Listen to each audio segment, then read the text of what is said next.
लखनऊ प्राधिकरण दिवस में मचा हंगामा। एलडी अधिकारी ने 70 वर्षीय बुजुर्ग को मारा थप्पड़, गाली गलौज कर अपमानित करने का भी आरोप लगाया।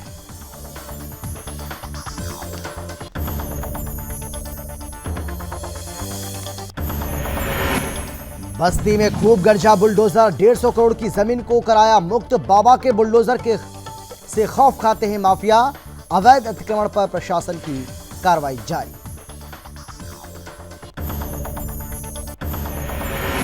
हरदोई में पीड़ित महिला को नसीम हसनैन ने किया प्रताड़ित। थाने में बुलाकर महिला के साथ की मारपीट। पीड़िता ने सीएम योगी से की न्याय और सुरक्षा की मांग।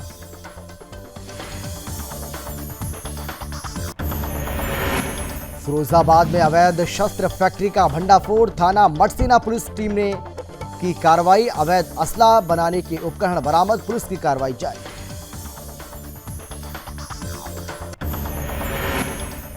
और उड़ीसा में प्रदर्शनकारियों के आगे झुकी सरकार। ड्राइवर महासंघ की समस्या 3 महीने में होगी पूरी। ड्राइवर महासंघ ने किया था मांगों को लेकर प्रोटेस्ट। मांगों को पूरा करने का मिला था भरोसा।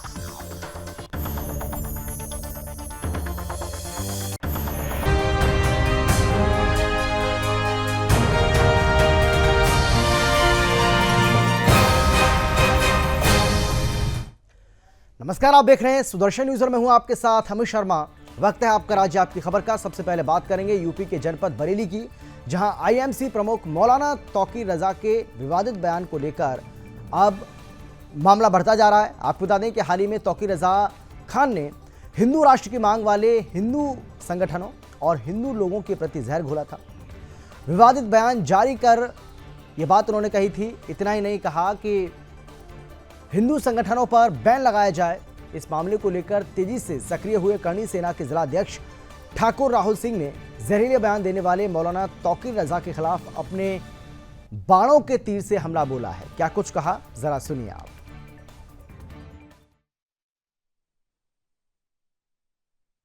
हम लोगों ने करणी सेना समस्त लोगों की तरफ से एक प्रधानमंत्री जी को संबोधित ज्ञापन भेज रहे हैं। मौलाना तौकीर रजा खान ने कल जो है हिंदू संगठनों के ऊपर एक ऐसी टिप्पणी की है जो बहुत शर्मनाक है। उन्होंने हम लोगों को आतंकवादी कहा है।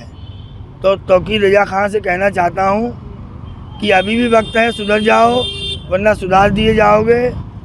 और इस तरीके की हरकत करना आप बिल्कुल बंद कर दें। हिंदू को कभी भी कमज़ोर मत समझें।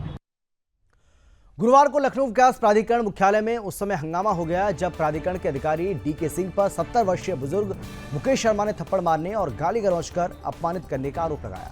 वहीं पीड़ित ने जनता के लिए आयोजित प्राधिकरण दिवस में अवैध रूप से कब्जा करने का आरोप लगाते हुए बोला कि वो काफी समय से एलडी अधिकारियों को शिकायत कर रहे हैं और आज भी जब वो अपनी शिकायत लेकर प्राधिकरण भवन पहुंचे तो वहां मौजूद एलडीए के अधिकारी डीके सिंह ने उनको जोरदार थप्पड़ जड़ दिया। डीके सिंह पर पहले भी अपने क्षेत्र में भूमाफियाओं और दबंग बिल्डरों को संरक्षण देने के आरोप लगते रहे हैं, लेकिन अपनी राजनीतिक और प्रशासनिक पहुंच पर वो किसी भी कार्रवाई से अब तक बचते नजर आ रहे हैं। तो वहीं लखनऊ विकास प्राधिकरण के उपाध्यक्ष इंद्रमणि त्रिपाठी ने दोनों पक्षों में समझौता करवा दिया है। मेरे 2-3 तमाचे मार दिए, चश्मा तोड़ दिया, ही खून भरा मेरे। कि किससे कहूँ सर, आप ही लोग थे यहाँ पे, सब जनता थी उनके सामने। मैंने कहा ये चौकी इंचार्ज आए, इनसे कह रहा हूँ लिख के दिया, देखिए क्या होता है। हो गया कुछ नहीं, ये सब मिली भगत सर इन लोगों की। ये लोग यहाँ जनता को बुला के यही करते हैं, इसके अलावा कुछ नहीं करते सर।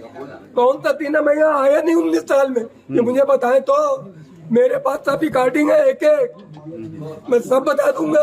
यहाँ का एक एक जना मुझे जान गया है, चाहे गेट पे हो चाहे अंदर हो, लेके प्यून से अधिकारी तक।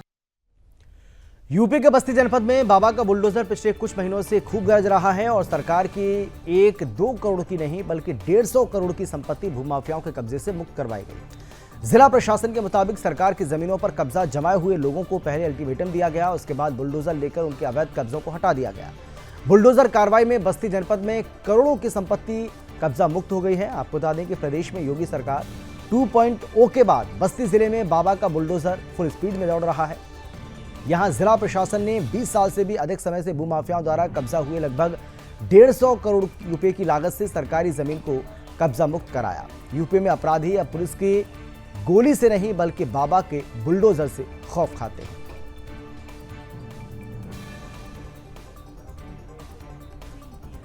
कि जनता दर्शन में या विभिन्न माध्यमों से लगातार सार्वजनिक जमीनों पर अतिक्रमण की जो भी शिकायतें सामने आई हैं, उन पर राजस्व प्रशासन द्वारा त्वरित रूप से कार्रवाई करते हुए और पुलिस के साथ संयुक्त रूप से लगभग बस्ती जनपद में 150 करोड़ से अधिक की जमीन को अतिक्रमण मुक्त कराया गया है और विभिन्न तहसीलों में इस तरह की जमीनों को अतिक्रमण मुक्त कराया गया है। जैसे भानपुर में एक बहुत बड़ी झील 65 हेक्टेयर से अधिक की थी, उसको अतिक्रमण मुक्त करा के उस पर विकास भी किया जा रहा है और शीघ्र ही झील अपने स्वरूप को प्राप्त कर लेगी। इसी तरह से बहुत सी जमीन गेवा जंगल या विभिन्न तहसीलों में इस तरह की जमीनों को अतिक्रमण से मुक्त कराया।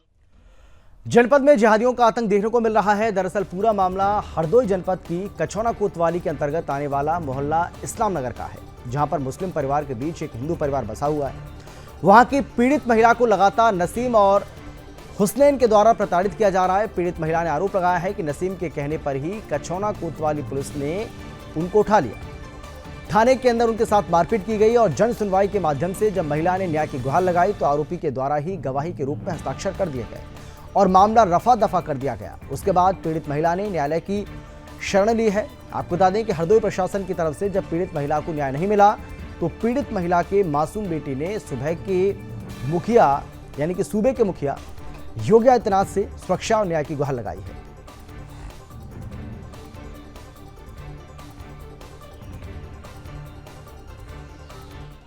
इरफान सपासत दोनों लोग आए साथ में और कई सिपाही थे और हमें किसी ने नहीं गाली दी। पुष्कर वर्मा आए कि तुरंत गंदी गंदी गाली देने लगे और मेरे 2-3 थप्पड़ मारे। बोले कि बैठ गाड़ी में, तुझे तो थाने में देखेंगे, कितनी बड़ी वो है तू नेता। और फिर इसके बाद में नसीम प्रधान ने हमें बैठवा दिया गाड़ी में।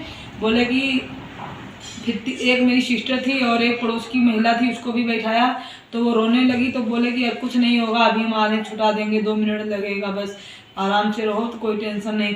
फिर हमको वहाँ पे ले गए एसओ साहब के सामने वाले रूम में, जस्ट लात भूसा पटों से मारा और बाकी 2 महिलाओं को इन्होंने टच भी नहीं किया। इरफान और ये नसीम प्रधान बैठ के वहीं पे मरवा रहे थे। हमने अपने कानों से खुद सुना। बोला जब तक इसके मुंह से खून ना गिरे जब तक इसको छोड़ना मत, ये बहुत 420 महिला है, मक्कार है। योगी जी मेरी मम्मी को बचा लो, पुलिस वाले और मेरे मोहल्ले में नसीम प्रधान वो लोग बहुत परेशान करते हैं। मेरी मम्मी रात भर सोती नहीं है, पूरी रात रोती रहती है और उन्हें नसीम प्रधान जान से मारने की धमकी दे रहे हैं। कृपया करके उन्हें बचा लो, हाथ जोड़ के कह रहे हैं बचा लो। वरिष्ठ पुलिस अधीक्षक फिरोजाबाद द्वारा जनपद में अवैध शस्त्रों और अपराधियों के विरुद्ध चलाए जा रहे अभियान के क्रम में अपर पुलिस अधीक्षक नगर के निर्देशन में बड़ी कार्रवाई की गई। आपको बता दें कि क्षेत्राधिकारी सदर के कुशल नेतृत्व में थाना मठसेना पुलिस टीम की ओर से चेकिंग अभियान चलाया गया और इसी कड़ी में संदिग्ध व्यक्ति और वाहनों की चेकिंग के दौरान मुखबिर की सूचना पर शस्त्र बनाने के उपकरण और भारी मात्रा में अवैध असला के साथ 2 अभियुक्तों को गिरफ्तार किया गया। फिलहाल पुलिस आगे की कार्रवाई में जुट गई है।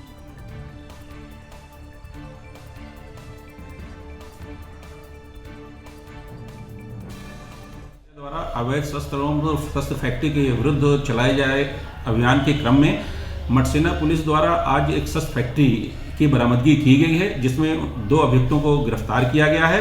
एक का नाम राजेंद्र है, दूसरे का नाम भगवान दास है। इनके पास से 2 कोहनियाँ, 5 12 बोर एवं 315 बोर के अवैध तमंचे तथा भारी मात्रा में अर्धनिर्मित इनके उपकरण एवं शस्त्र फैक्ट्री बनाने के उपकरण बरामद किए गए।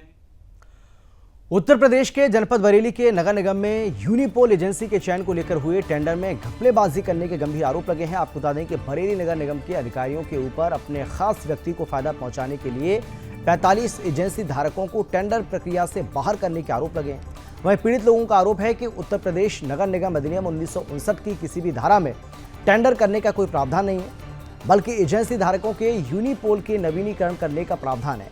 लेकिन नगर निगम बरेली मनमाने ढंग से विज्ञापन नियमावली 2020 बना दी और साथ ही टेंडर नियमों को भी दरकिनार कर दिया। बरेली नगर आयुक्त निधि वत्स की जांच में टेंडर प्रक्रिया में बहुत सारी अनियमितताएं पाई गईं, लेकिन अभी तक कोई कार्रवाई नहीं की गई है।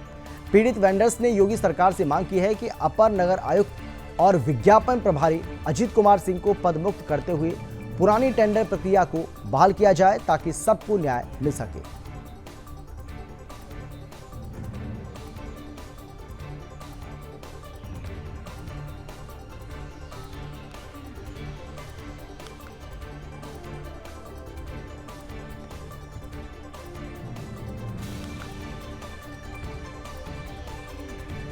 तो यूपी के बरेली का ये मामला है, जहां आपको बता दें कि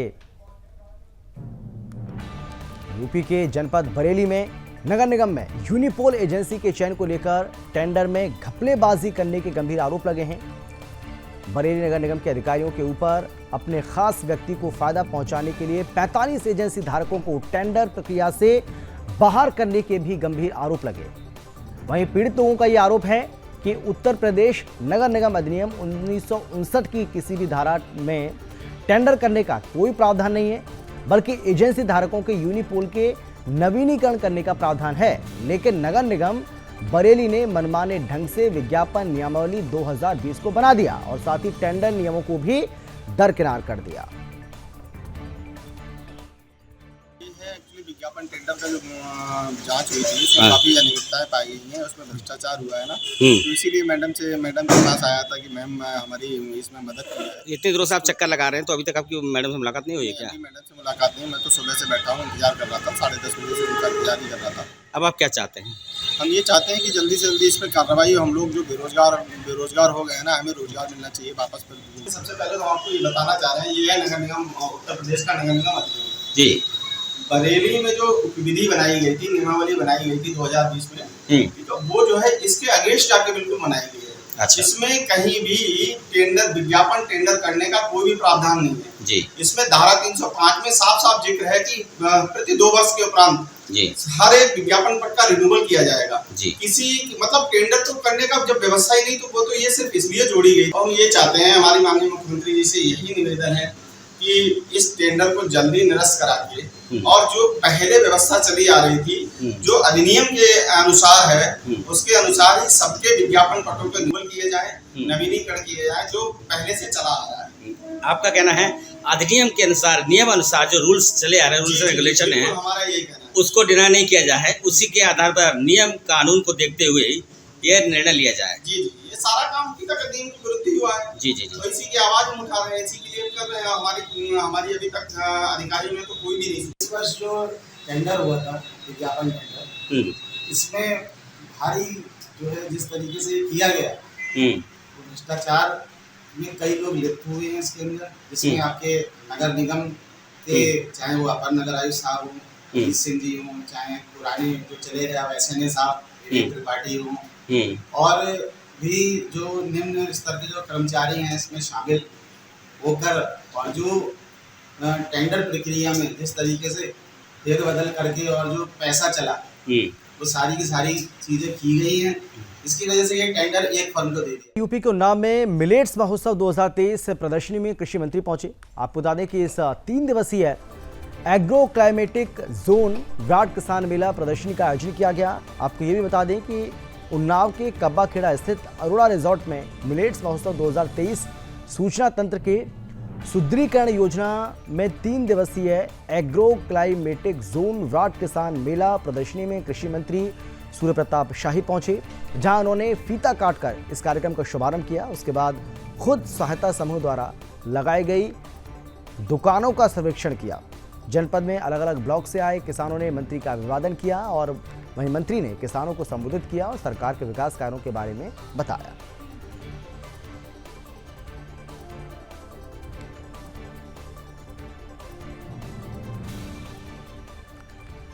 यूडीएच मंत्री शांति धारीवाल के नेतृत्व में कोटा में हाथ से हाथ जोड़ो अभियान चलाया गया।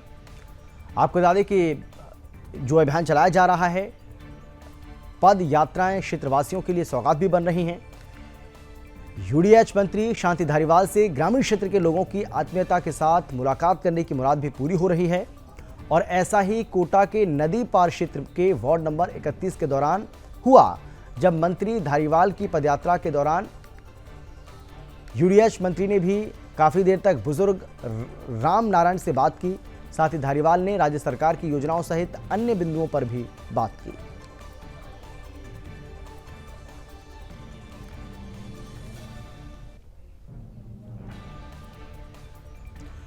मध्य प्रदेश कनिष्ठ प्रशासनिक सेवा संघ के आह्वान को लेकर ग्वालियर जिले के तहसीलदार सहित नायब तहसीलदारों ने अपनी लंबित मांगों को लेकर राजस्व मंत्री के नाम ग्वालियर कलेक्टर अक्षय कुमार सिंह को ज्ञापन सौंपा। ज्ञापन सौंपते हुए संघ की जिला अध्यक्ष ने बताया कि पदोन्नत, वेतन विसंगति सहित नायब तहसीलदारों को राजपत्रित अधिकारी का दर्जा दिए जाने की मांगों को लेकर शासन को कई बार अवगत कराया गया, लेकिन आज तक शासन ने मांगे पूरी नहीं की हैं और इसी से व्यथित होकर संघ के आह्वान पर 2 दिन काली पट्टी बांधकर काम किया जाएगा।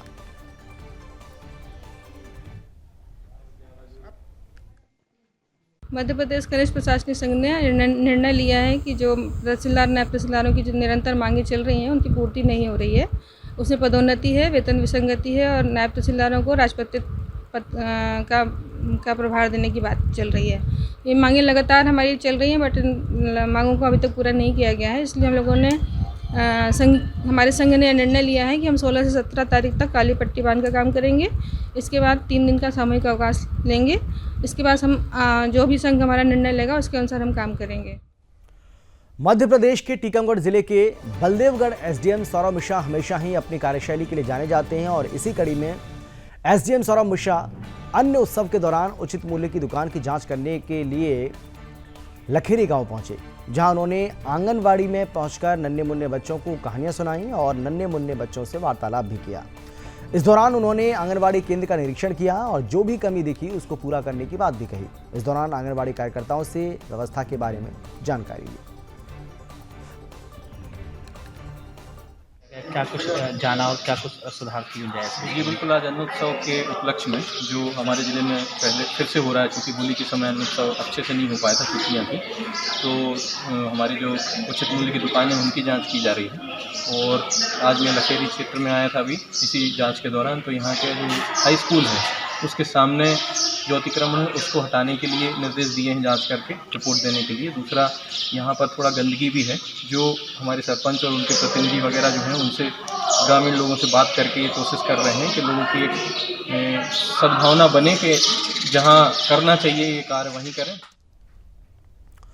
ओडिशा में हजारों की संख्या में विरोध प्रदर्शन का हिस्सा बने चालक वाहनों को रोके रखा और अपनी 10 सूत्रीय मांगों को लेकर ड्राइवर महासंघ लगातार प्रोटेस्ट कर रहा है। आपको बता दें कि पिछले 2 दिनों से सार्वजनिक सवारी और मालवाही वाहन न चलने से एक ओर जनजीवन प्रभावित हुआ तो दूसरी ओर माल ढुलाई न होने से व्यावसायिक क्षेत्र में भी काफी असर पड़ा है।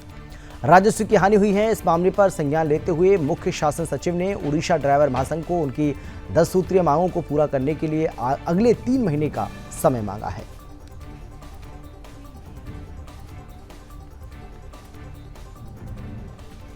राजस्थान के चित्तौड़गढ़ में इन दिनों अफीम और डोडे तस्करी के मामले लगातार सामने आ रहे हैं और इसी कड़ी में पुलिस ने 3 महिला तस्करों को मौके से गिरफ्तार किया गया। आपको बता दें कि ऐसा ही एक मामला राजस्थान के चित्तौड़गढ़ के गंगरार थाना क्षेत्र से सामने आया है, जहां 3 महिलाएं एक ट्रैवल बस में एमपी यानी कि मध्य प्रदेश से हनुमानगढ़ की ओर अफीम छुपाकर ले जा रही थी। पुलिस ने 3 महिलाओं को गिरफ्तार कर 4 किलो 700 ग्राम अफीम जब्त की है और आगे की कार्रवाई जारी है।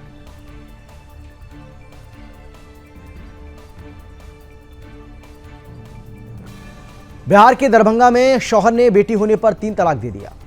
वहीं पीड़ित पत्नी ने आरोपी पति के खिलाफ महिला थाने में प्राथमिकी दर्ज कराई। इसके बाद शौहर को हवालात की हवा भी खानी पड़ गई। बताया जा रहा है कि नगर थाना क्षेत्र के लालबाग पानी टंकी मोहल्ले की रहने वाली नाजमा खातून की शादी पिछले साल साबिर के बेटे वाजिद से हुई थी। दोनों ने प्रेम विवाह किया था, तो वहीं पीड़िता ने ससुराल वालों पर दहेज उत्पीड़न का भी आरोप लगाया है। नजमा का कहना है कि पति उसके साथ दहेज को लेकर मारपीट करता था। परिवार के लोगों ने भी मारपीट की है। इस मामले को लेकर पीड़ित परिवार क्या कुछ कह रहा है, जरा सुनिए आप। किससे झगड़ा हुआ? दहेज के मामले में झगड़ा हुआ, घर में मारल पीटी हुआ और हमसे नकदी मांगा 2 लाख रुपया। नहीं देने के लिए तैयार थे। हम बोले मेरे पिता गरीब है, कहाँ से देंगे, तो मेरा खाना पीना बंद कर दिए। इनकी बहन सबाना अफसाना खातून रश्मि पर इन लोग ऐसा कि 1 महीने की मेरी बेटी हो गई तो मेरे को माँ बहन को खबर किया, उसके बाद 3 तलाक दी। कॉल पे मैं बात कर रहा था, उससे मैंने नशे में था, उल्टा सीधा मेरे को गाली बक रही थी, तो मैं उधर से गाली बक रहा था। पता रहा में नशे में आया तो मैं उसको बोल दिया। क्या तलाक मैंने बोला उसको, मैंने 3 बार तलाक बोले। मैंने बोला क्या बोले थे? 3 बार बोला था कि तलाक तलाक तलाक ऐसे, मतलब मुझे निकलेगा। मैं उसमें नशे में था। और इसी के साथ ही इस बुलेटिन में फिलहाल इतना ही, लेकिन देश और दुनिया की बाकी खबरों के लिए आप देखते रहिए सुदर्शन न्यूज। नमस्कार।